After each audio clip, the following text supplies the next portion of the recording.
My goal, our challenge, is to try to make sure that at least 60% of you who really want a job are employed before Thanksgiving. Yep.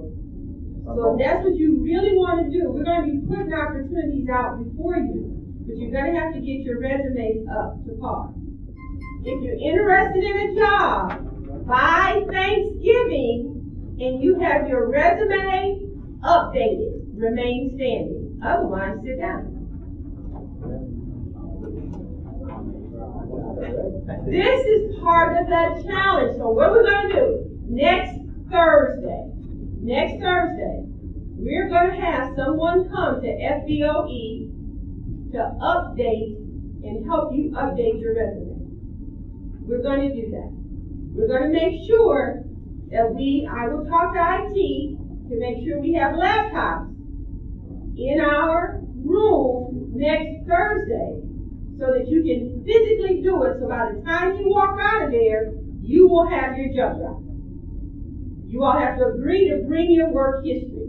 Some of you have done work, but it has not been for an employer, but you have work that you have done with the church for a friend, and we have to translate it into something that's meaningful. Okay? FBOE is for young people that looking for a job and that need help with employment. It helps you get your life back on track, because you could be a person who could be falling off right now, but we need somebody to come and tip you back up. You have Roger, you have Dr. McDowell, you have Mr. Marcane, Mr. Daniels, Mark. We have a whole bunch of people in here who can help benefit you. Like you said up there, if you give a flag. Because everybody's flag is tipping over. Not everybody, but most people's flags are going to tip over. So if you need some flag, just come to Mr. McDowell. But yeah, FBOE, Fringe Benefits of Education, benefits of education, the benefits of education, what more do I gotta say? Wonderful, thank you. And the thing about it, as it says up there, the program originated for young men 17 to 24. As a result of the young men coming 17 to 24, we have always had a select group of young women who have come. Most of the young women who are in the program have come because they came with a brother, a friend, a significant other, and that was the only way that person would continue to come. So we have always said we would allow young women to be here as long as they weren't disruptive. Had we opened this program up to any young person, 17 to 24, this room would be full of young women and very few young men. The goal was also to focus on African American young men and men of color. Why? Because as Roger and I were working on it, the data told us that you are not going to college at the same rate as your counterparts. And when you get here, you don't tend to stay. And when you do get here, you don't tend to graduate. So our goal was to get you here, retain you, and to help you graduate. And not only do that, but get you in a GED program if you needed to start there. What we were hearing from the young men is you come on campus and you get discouraged. Something would happen that you would encounter someone, and as Roger calls it, ego, you would erase good opportunities because someone did something that discouraged you. Someone said something, didn't look at you right, didn't give you the right phrase, gave you attitude, and you decided, okay, I'm going to abandon this project. That school is not for me. What we did as a result is said, Roger came and said, I think I can help you all with that. And that's why I said those who needed assistance going over to GED, Roger then will walk with you over there. And if you get attitude, he'll whisper in your ear, go past all that. There's something in that room you need, and despite what they're saying, how you think they're saying it, go get it anyway. I also want to just all the information that y'all got, you got to take advantage of it. Because at the end of the day, we ain't gonna be able to blame nobody but ourselves. You know, there's so much opportunity out here when you focus on going to school.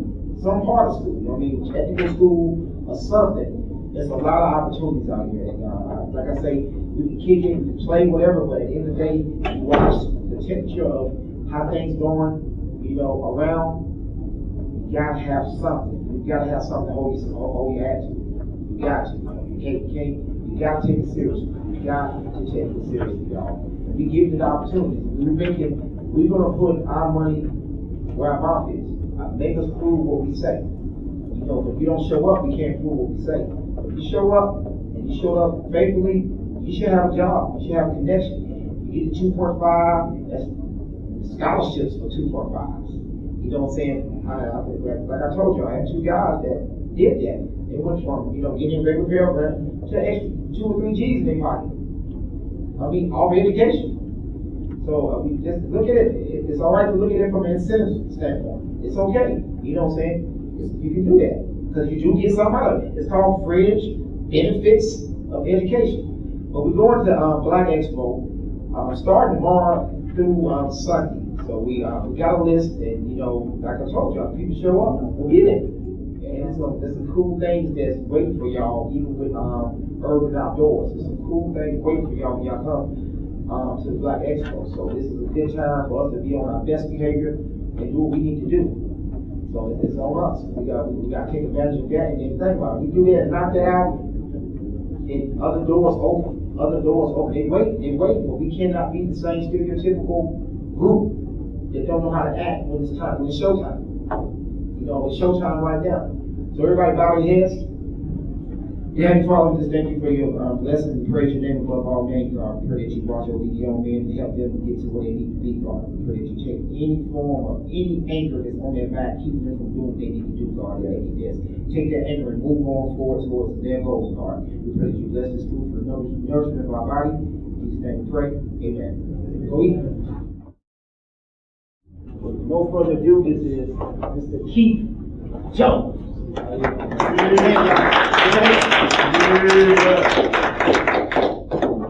First one says it's a pleasure to be here. Mr. Suggs called me about a week or 2 ago and asked me if I would come speak to you tonight, and I immediately started jotting some things down as I wanted to prepare and come talk to you. And so the first point that I want to talk to you tonight about, when you talk about positioning yourself to be competitive in the world that we live in today, is one is capitalizing on what you control in your life. Sometimes we focus on what we can't control.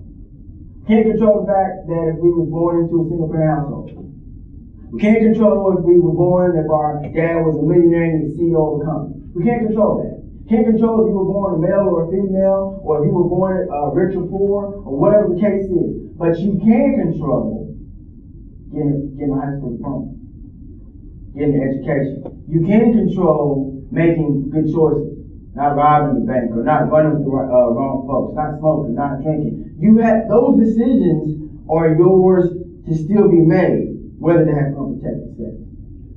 I knew better. Grew up in church. But like a kid, sometimes we make mistakes.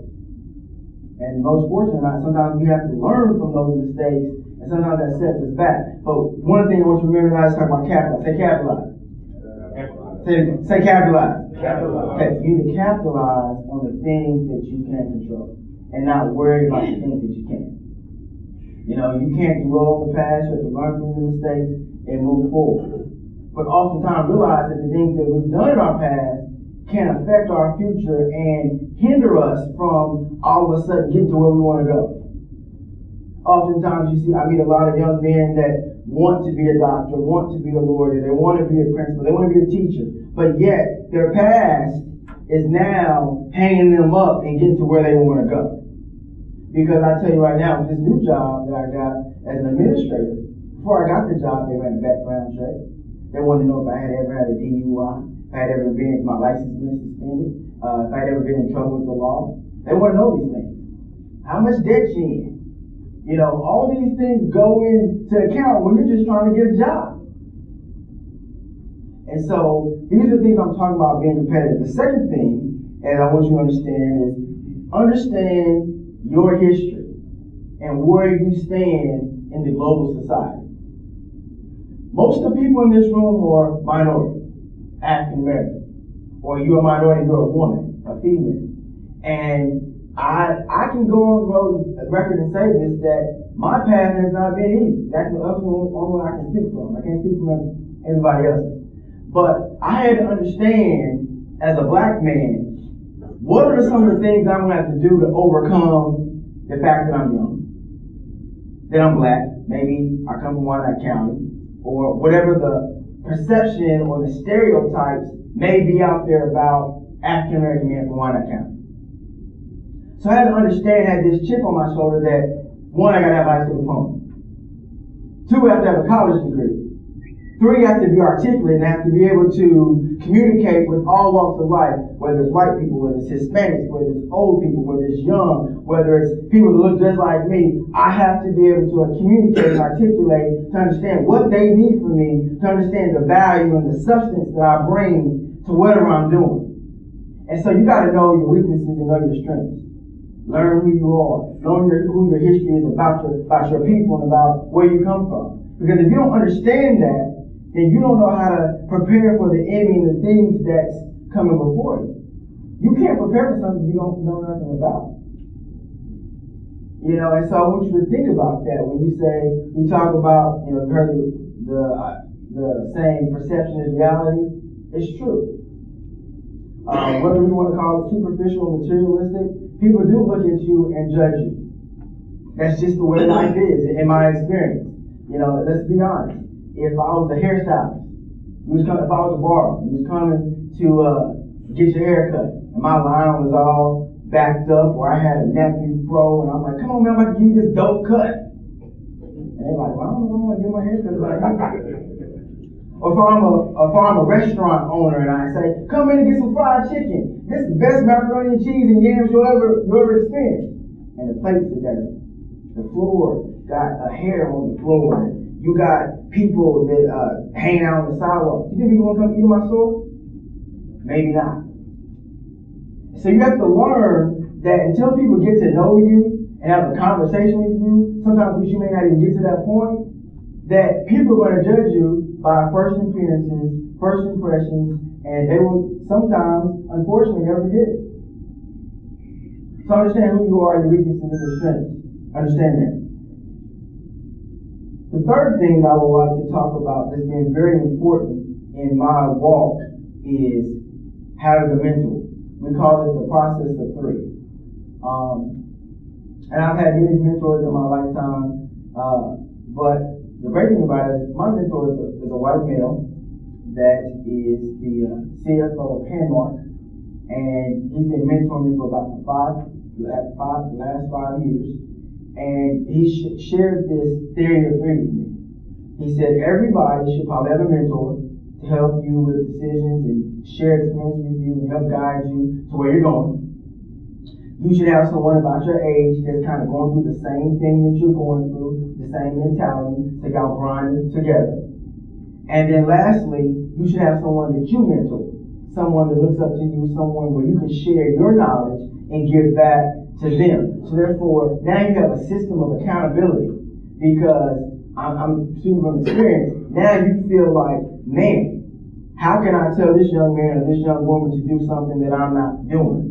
And two, you have your friend that you're trying to do this journey and make this walk together. And two, you have someone that's pushing you, that's coaching you to be a better person. And so I want you to think about that, about your peer group. Who do you have in your life that's either pushing you or who's either hindering you? And if you can count on two hands more people that's hindering you, or they're fun to hang around, but they're not enhancing your body of work, which is your lifestyle, your career, and your family, then you probably don't need to hang around with them. And I had to learn that. Being a father, being a husband, I have to guard my family at all times. I'm the protector of my family, and I take that very seriously because, how I've been raised, I'm the protector of the family. I'm responsible for what goes on and happens and what my wife encounters and what my son will learn. Those types of things I'm responsible for. And so I have that mindset that my kids and my family are going to have a better start than I had. Now, I grew up great. I mean, I knew both parents. I would stay with my mom. I knew my dad. My dad was a coach, but my dad wasn't in the home. And did it have some effect? Yes, it did. It did. I looked for probably affection or attention from a male. Luckily, I was in the church. Luckily, I had a basketball coach, an AAU coach. Luckily, I did karate. I had a karate person. Luckily, I was in Boy Scouts. I was in a lot of different things that my mother kept me involved in, where I was like a sponge. I just soaked all this knowledge in. You guys are around people that you might aspire to be, or the people that you admire. Soak in everything that they're bringing towards you. Soak it in. Be a sponge. Ask questions. I used to work at Sprint. And one of the things that we talked about, positioning yourself to compete and being ready, is one, you need to know your strengths and weaknesses. One, you need to know your value and what's your niche. What do you bring to the table? What are you good at? I'm a salesman almost to this point.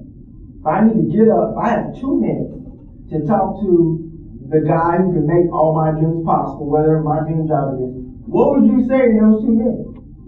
How would you say yourself? These are my skills. This is what I do well. This is something I can do. I can do the job. Do you have that in mind of what you do well? What substance do you have? One thing that I used to do as a friend, I used to seek out people that were in positions that I wanted to be in, and I would ask them to lunch. Everybody loves talking about themselves. So you ask them, hey, Mr. Suggs, I noticed that you are, in this position. I think that's pretty cool. Well, you mind if we maybe have coffee, or I don't want to drink coffee, but we could have some breakfast or maybe lunch. I just need 10 minutes of your time to talk about, how you got to this point. They eat that up.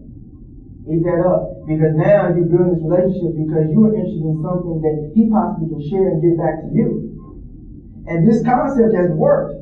I mean, you directors, VPs, CEOs, because everybody wants to be around and everybody likes people who want to know more, who want to better themselves. And obviously, if you want to know about them, people love to talk about themselves. And so that would be one of my suggestions to you, to find a mentor, find somebody that you aspire to be, that you see, invite them to lunch. Take 10 minutes of your time to just talk to you. I promise you, more times than most, they will. Second thing, one of the next to last things I want to talk about is luck. Luck, I don't really believe in luck. It's also been said that luck is when preparation meets opportunity. And I think that it's our job, like I said, one of those things that we can control in life is to be prepared. So when the opportunity comes, you can cash in on that opportunity.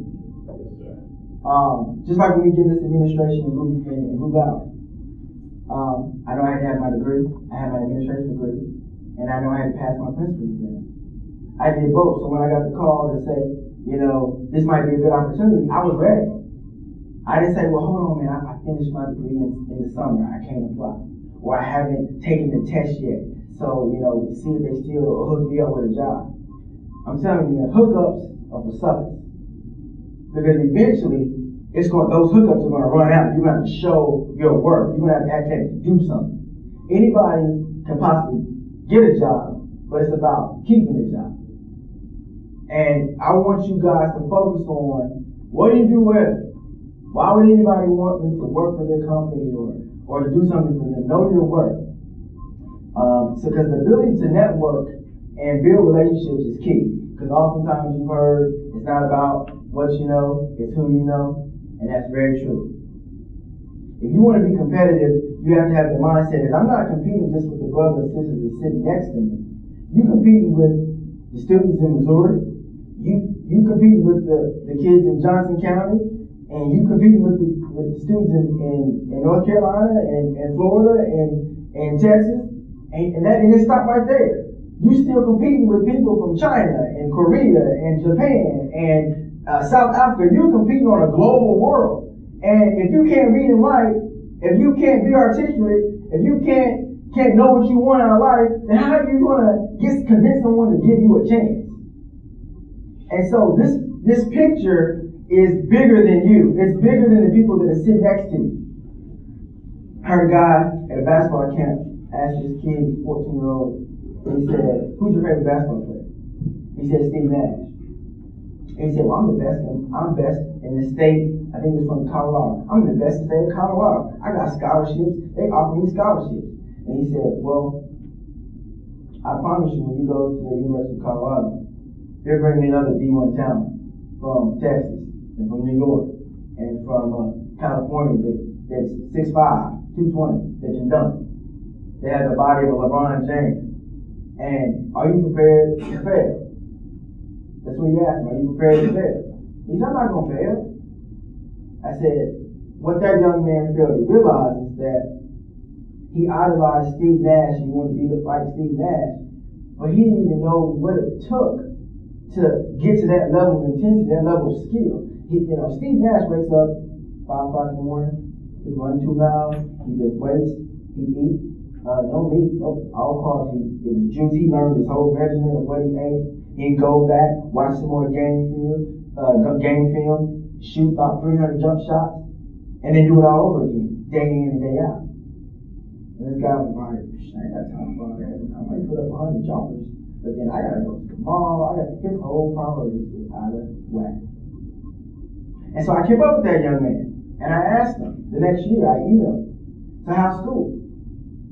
He said, you know what, I need to get on the floor. He said, I need to get on the floor because I didn't want to get up for one workout. Because I occasionally missed class. But yet he was ranked the number 2 point guard in the state of Colorado. But never got the chance to step on the floor as a Division I basketball player. And so sometimes it's not the person that's most talented or the person that is the most qualified that's going to get the job or the opportunity. It's about being in the right place at the right time, you being prepared, and it being a good fit. And I had to learn that. I feel I've benefited from getting a job where I may not be the most qualified, but I was the right fit for the job at the time. And so I want you to understand that. So when you come up, you say you apply, someone say apply for a job, and they may get it, they may not get it. If you don't get it, don't let it discourage you. Keep moving forward, because more than likely there's something waiting for you down the line. But if you stop, you'll never know. And the last thing I want to share with you tonight is the 6 degrees of separation.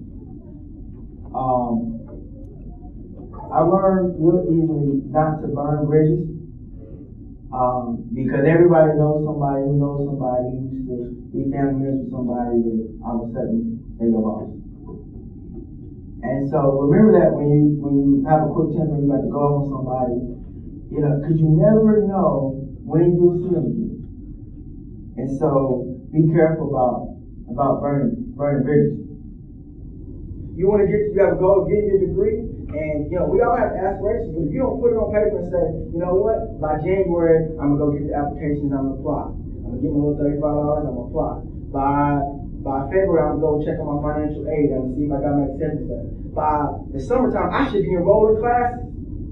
Putting your dreams into focus, putting them into action. That's part of our problem. We say we want to do something, but we don't our dreams don't have legs. You got to make them walk on your own. And so, I inspire you to take time to write your goals out. Put them up. Put them in your car. I put on my dashboard. I have the 10 things that I try to live by. Respect. Honor the mother and the father. Think before you speak. Those types of things I really try to live by, because they help me and become who I am. And at the end of the day, your character and your integrity is all you got. And when you see that, there is no competition. They'll seek you. People will seek you. They'll come looking for you, because they know what the substance and the worth that you have and the value that you have. And so I have 2 books up here, Good and Great. Good is the enemy of great. If you set up for being good, you will never be great. And that's on all my emails, and I really understand that. Don't be satisfied with the status quo. Be happy and enjoy success, but there's always something else that you can accomplish. Don't get stagnant.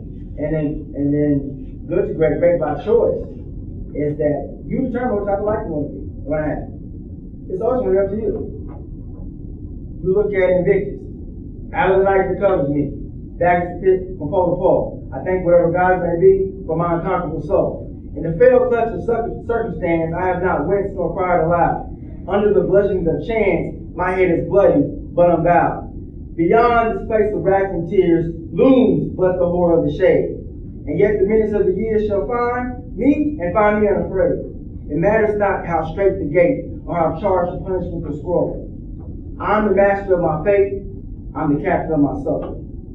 You young people want to control your destiny. Just go out and grab it.